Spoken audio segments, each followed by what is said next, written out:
Il était riche, immensément riche. À 38 ans, Elias Dorian possédait des tours à New York, des villas à Monaco, des jets privés, et une réputation de génie des affaires qui faisait trembler Wall Street. Chaque décision qu'il prenait valait des millions, parfois des milliards, et pourtant, quelque chose manquait, quelque chose de profond, d'indéfinissable. Un jour, pour une raison qui ne s'expliquait pas, il ressentit l'irrésistible besoin de retourner dans la ville de son enfance, un coin perdu du sud de la France, là où les rues sentaient le pain chaud, où les volets grinçaient doucement au vent, et où il avait connu son tout premier sourire, celui de Clara, son amie d'enfance. Clara, c'était la lumière de ses étés, la gardienne de ses secrets, celle qui lui disait toujours « Tu deviendras quelqu'un, Elias, mais n'oublie jamais d'où tu viens. » 25 ans s'étaient écoulés. Il retourna dans ce petit village un matin d'hiver, sans prévenir personne, vêtu simplement, sans chauffeur, sans garde du corps. Il voulait sentir, vraiment sentir, le passé. Il s'arrêta au Café du Lac, un petit bistrot poussiéreux qu'il pensait avoir oublié. Et là, elle était là. Clara. Elle portait un tablier, ses cheveux attachés à la va-vite, le front légèrement perlé de sueur, un plateau dans les mains. Elle servait un café à un vieux monsieur, un sourire discret aux lèvres. Elle leva les yeux, le vit. Et rien. Aucune reconnaissance immédiate, aucun cri, aucune larme. Juste ce regard franc, doux, un peu fatigué. « Bonjour, monsieur », dit-elle simplement. « Vous prenez quelque chose ?» Elias sentit son cœur se serrer. Elle ne l'avait pas reconnu. Où faisait-elle semblant? Il hésita, puis répondit. « Un café noir, s'il vous plaît. Et des souvenirs, si vous en avez. » Elle s'arrêta net. Son regard changea. Elle plissa les yeux, pencha la tête, puis murmura, incrédule. « Elias ?» Il hocha la tête, un sourire timide aux lèvres. Elle resta figée quelques secondes, puis lâcha son plateau, qui tomba au sol dans un fracas. Tout le café se retourna, mais elle n'y prêta aucune attention. Elle courut vers lui, le serra dans ses bras, longtemps, très longtemps. « Tu es revenu », souffla-t-elle. Après tout ce temps. Ce jour-là, ils parlèrent pendant des heures. Elle lui raconta sa vie, sa mère tombée malade, son père disparu trop tôt, son rêve d'école d'art avorté, les dettes, les choix, les regrets. Et lui, il l'écoutait, incapable de parler de ses milliards, de ses contrats, de ses villas. Face à elle, il n'était plus Elias Dorian, l'empereur de la finance. Il était juste un petit garçon aux genoux écorchés, admirant la fille qui lui avait appris à rêver. Il revint tous les jours. Il goûtait à ses tartes, il écoutait les conversations des anciens, il retrouvait les odeurs, les rires, la simplicité. Puis, un soir, il lui dit « Viens avec moi. Quitte ce café. Tu mérites mieux. » Elle secoua la tête. « Je n'ai pas besoin de luxe.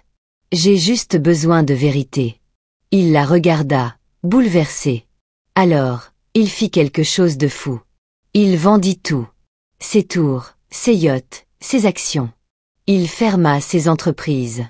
Du jour au lendemain, la planète apprit que le milliardaire Elias Dorian renonçait à tout.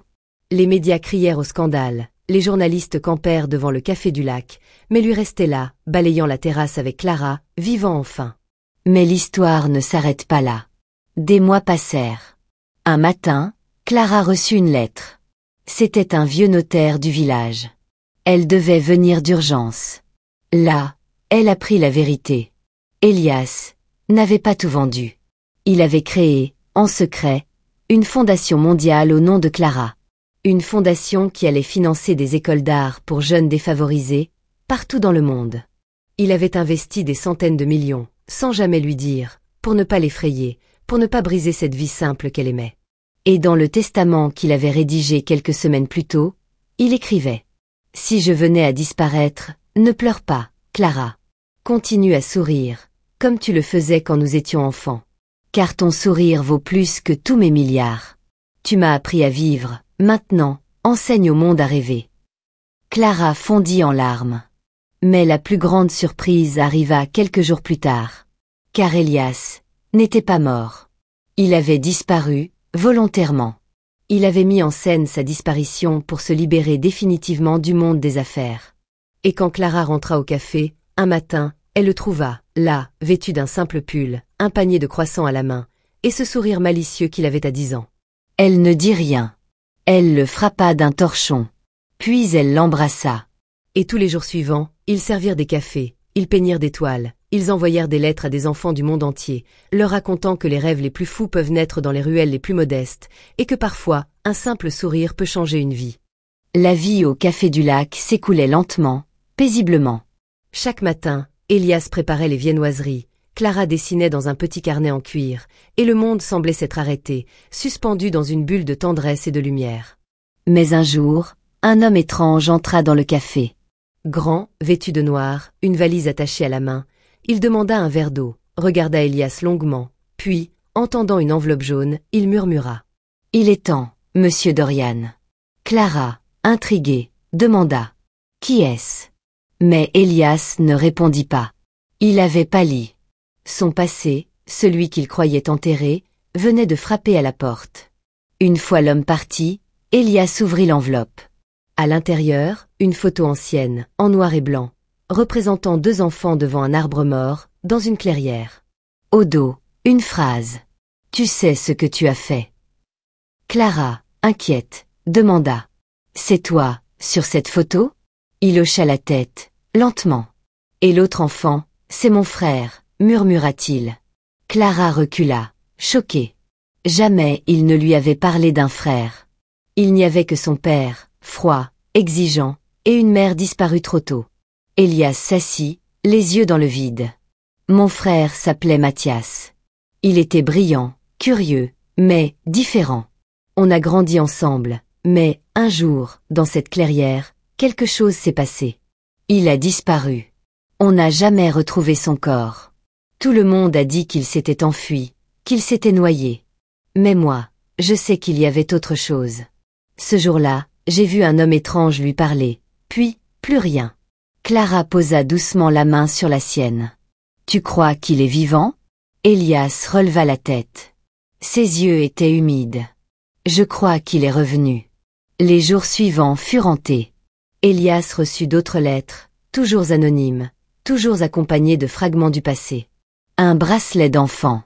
Une boîte à musique cassée. Une page arrachée d'un journal intime, avec des mots griffonnés à la hâte. « Je reviendrai. Et tu devras tout payer. » Clara proposa de fouiller la clairière, ce lieu oublié, ce témoin muet d'un drame jamais élucidé. Ils y allèrent un matin, au lever du soleil. Sous l'arbre mort, ils creusèrent. Et là, ils trouvèrent une boîte métallique rouillée. À l'intérieur, un enregistrement. Ils le firent écouter dans l'ancien poste radio du café. Une voix d'enfant. Puis une autre. « Tu crois qu'ils sauront qu'on est là ? On s'en fiche. Tant qu'on est ensemble. » Puis un cri. Puis un silence. Clara porta les mains à sa bouche. Ce n'est pas une disparition. C'était une disparition mise en scène. Elias comprit. Son frère n'avait pas fui. Il avait été enlevé. Par quelqu'un qui voulait quelque chose. Mais quoi? Une semaine plus tard, la vérité éclata. Un certain Jacques Verneau, ancien associé du père d'Elias, fut arrêté en Italie. Il avait refait surface sous une fausse identité. Interrogé, il avoua tout. Il avait enlevé Mathias pour faire pression sur le père d'Elias, afin d'obtenir une part de leur entreprise familiale naissante. Mais quand le père avait refusé, il avait décidé de garder l'enfant, pour le former, l'élever, le transformer en ennemi invisible de son propre frère. Et le plus incroyable, Mathias était vivant. Il était devenu un investisseur anonyme, caché derrière des sociétés écrans. Pendant des années, il avait tenté de saboter les projets d'Elias, sans même se douter que son frère ne savait rien de tout cela. Une rencontre fut organisée. Les 2 frères, désormais hommes, se retrouvèrent face à face. Silence. Long. Puis Mathias, tremblant, dit « Je t'ai haï, pendant 20 ans. Et tu n'étais même pas coupable. » Elias répondit simplement « Moi, je t'ai attendu. Chaque jour. » Et les 2 frères tombèrent dans les bras l'un de l'autre, brisant enfin le mur du silence. L'histoire aurait pu s'arrêter là. Mais Elias, Clara et Mathias décidèrent de tout reconstruire ensemble. Le café devint un centre culturel. La fondation s'agrandit. Clara devint une artiste reconnue, exposant à Paris, New York Dakar. Mathias, de son côté, mit sa fortune au service d'enfants orphelins, bâtissant des écoles dans les zones les plus oubliées. Et un jour, au sommet d'une colline, ils plantèrent un nouvel arbre, là où l'ancien, mort depuis longtemps, avait été déraciné. Ils l'appelèrent l'arbre du pardon. Et chaque année, ils y accrochaient une lettre, une pensée, un nom, une promesse. Car au fond, cette histoire n'était pas celle d'un milliardaire ou d'une serveuse. C'était l'histoire d'une renaissance. Celle d'un amour plus fort que l'ambition, d'un pardon plus fort que la haine, d'une enfance qui refuse de mourir.